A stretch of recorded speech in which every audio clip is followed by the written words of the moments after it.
Why, hello there, YouTube, and welcome to a top 10. So, the year is drawing to an end, and I thought I would give a top 10 of my best and worst movies of this year, of 2024. So, this is my list of worst movies of this year. So, before we get going, I just want to give out some dishonorable mentions to Something in the Water and Mr. Crockett. Okay, so there. Now to the top 10. So at number 10, my top, is Imaginary. This film was just dull, boring, PG-13, tameness, just didn't do the movie any favors. Also, dark in a lot of things, and yeah, just wasn't one of the best horrors of this year. Next at number 9, we have Trap. So M. Night Shyamalan, he's very divisive, isn't he? And his latest film, Trap, I thought was an interesting concept. I was expecting a twist on there, but there wasn't one, unless the twist there was that everyone was a total moron throughout the film, like the steward guy telling him it's a trap, and that, where I'm going with this, but yeah. I think it just fell apart in the final act, in the third act, when they came out of the arena and, he was no longer in the trap. Yeah. I mean, it still had good performances, from Josh Hartnett, Alison Pill, and M. Night's daughter playing Lady Raven, but yeah, this just is not one of his best. Definitely not the worstest film of this year because, it's very high on this list. But yes. Next at number 8 is Winnie the Pooh, Blood and Honey 2.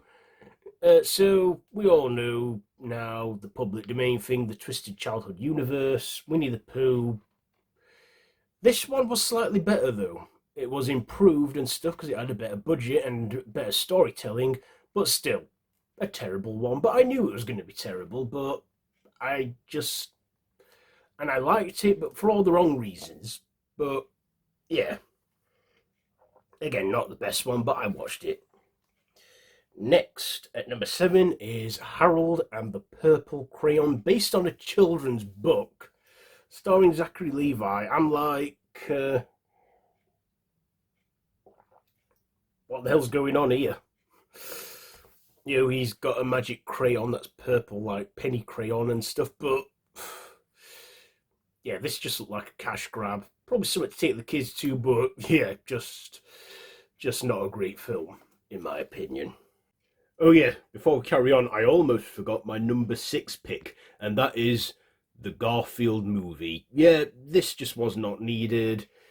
Chris Pratt, Samuel Jackson, great animation, but the storyline and that just, yeah, didn't do it for me. So, yeah, the Garfield movie just felt like a cash grab, and yeah. So that's my number 6 pick. Okay, now back on to the actual, back to it. Next, at number 5, it is Borderlands. Now, this had good potential to be good, but it was taken by the video game curse.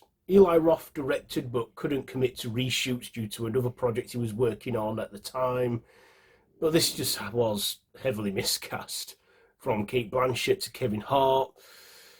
Quite tame. I think it would have been better as a 15 or R-rated film, but a 12A PG-13 just didn't help it or do it any favors, and has gone down as one of the worst of this year.